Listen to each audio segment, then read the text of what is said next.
دوستو، آج میں آپ کو پاکستان کی فلمی تاریخ کے ایک ایسے گلوکار کے بارے میں بتانے جا رہا ہوں جس کی آواز نے محبت، بغاوت، شوخی اور درد سب کو ایک ساتھ زندہ کیا۔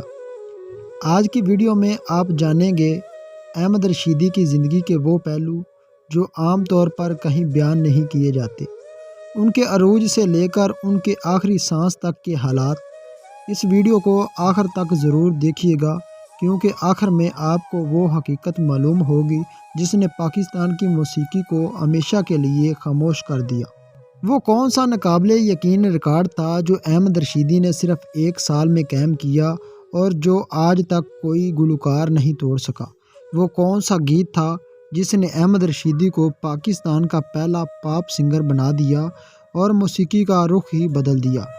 کون سا ایسا جنون تھا جس نے احمد رشیدی کو شدید بیماری کے باوجود گانے سے باز نہ آنے دیا؟ وہ کون سا انقلابی کلام تھا جس نے احمد رشیدی کو صرف گلوکار نہیں بلکہ ایک آواز مزاحمت بنا دیا؟ احمد رشیدی کی زندگی کے آخری دنوں میں ایسا کیا ہوا کہ پوری فلم انڈسٹری ایک سنہری آواز سے مرحوم ہو گئی؟ ان تمام سوالوں کے جواب جاننے کے لیے ویڈیو کو آخر تک دیکھتے رہیں۔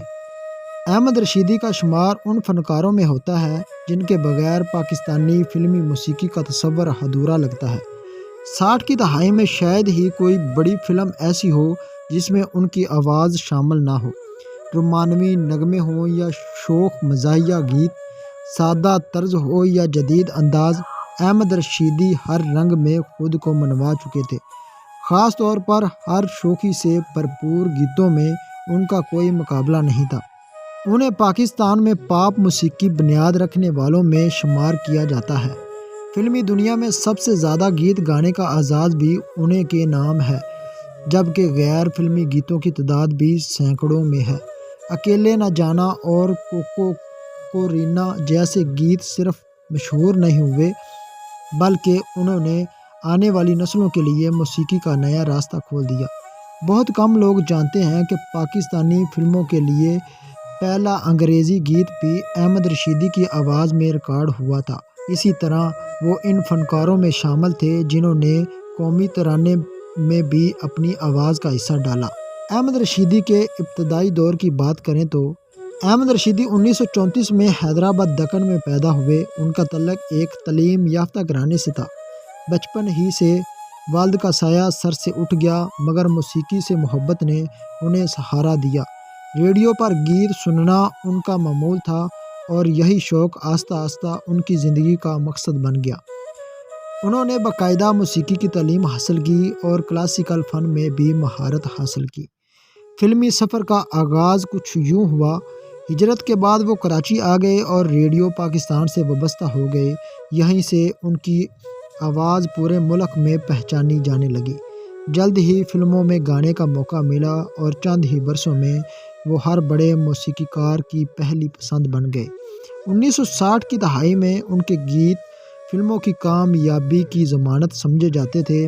اگر ہم احمد رشیدی کی روج اور شہرت کی بات کریں تو چاند سا مکھڑا، گورا بدن جیسے گیتوں نے انہیں اعلیٰ ترین گلوکاروں کی فہرست میں شامل کر دیا تھا، جبکہ میں نہیں مانتا جیسے انقلابی کلام نے ان کی آواز کو صرف فن نہیں بلکہ ایک پیغام بنا دیا تھا۔ فلم ارمان کا گیت اکیلے نہ جانا نے انہیں پاکستان کا پہلا پاپ اسٹار بنا دیا اور یہی گیت ان کی پہچان بن گیا۔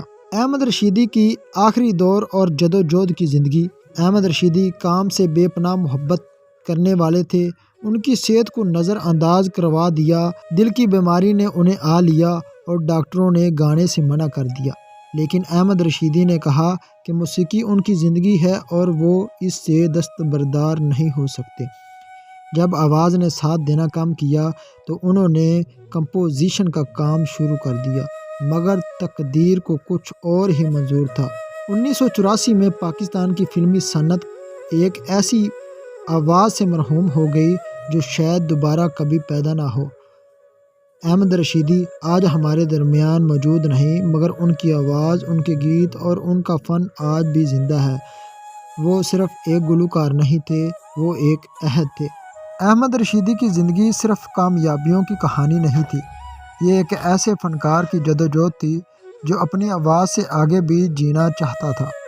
جب نئی دہائی آئی اور موسیقی کے انداز بدلنے لگے، نئے گلوکار میدان میں اترے، تو بہت سے لوگ سمجھنے لگے کہ شاید احمد رشیدی کا دور ختم ہو رہا ہے، لیکن حقیقت یہ تھی کہ وہ خود کو ہر دور کے ساتھ ڈھالنے کے غیر معمولی صلاحیت رکھتے تھے۔ وہ فلمی دنیا تک محدود نہیں رہے، ریڈیو، ٹیلی ویژن اور غیر فلمی موسیقی میں بھی انہوں نے اپنی شناخت برقرار رکھی۔ نئے فنکاروں کے لیے ان کی آواز ایک معیار بن چکی تھی جس تک پہنچنا ہر کسی کے بس میں نہیں تھا۔ احمد رشیدی کا کمال یہ تھا کہ وہ رومانوی گیت میں نرمی، مزاحیہ گیت میں شوخی اور انقلابی کلام میں شدت ایک ہی قدرتی انداز میں لے آتے تھے۔ یہی وجہ تھی کہ بڑے اداکار ہو یا نئے چہرے، ہر کوئی ان کی آواز میں خود کو زیادہ زندہ محسوس کرتا تھا۔ ان کی قریبی لوگوں کے مطابق احمد رشیدی کے لیے موسیقی محض پیشہ نہیں تھا، یہ ان کی سانسوں میں بستی تھی۔ وہ بیماری کے دنوں میں بھی دھنوں کے بارے میں سوچتے رہے تھے، اشعار گنگناتے تھے اور نئے آئیڈیاز پر بات کرتے تھے۔ جب ڈاکٹر نے انہیں آرام کا مشورہ دیا تو وہ مسکرا کر کہتے تھے کہ اگر گانا چھوڑ دیا تو شاید زندگی خود ہی چھوٹ جائے۔ یہی جنون آخرکار ان کی جسم پر بھاری پڑ گیا، مگر ان کے فن کو کوئی کمزور نہ کر سکا۔ آج بھی جب کہیں کوکو کورینا بجتا ہے یا اکیلے نہ جانا کی دھن سنائی دیتی ہے تو ایک لمحے کے لیے وقت تھم سا جاتا ہے۔ نئی نسل کے گلوکار، چاہے وہ پاکستان ہو یا سرحد کے پار، کھل کر مانتے ہیں کہ احمد رشیدی ان کے لیے ایک انسٹیٹیوشن کی حیثیت رکھتے ہیں۔ یہ اعزاز بہت کم فنکاروں کو ملتا ہے کہ وہ جانے کے بغیر اپنی موجودگی کا احساس چھوڑ جاتے ہیں۔ احمد رشیدی انہی خوش نصیب لوگوں میں سے تھے۔ آج سوال یہ ہے کہ احمد رشیدی نے کتنے گیت گائے؟ اصل سوال یہ ہے کہ انہوں نے کتنے دلوں میں ہمیشہ کے لیے جگہ بنا لی۔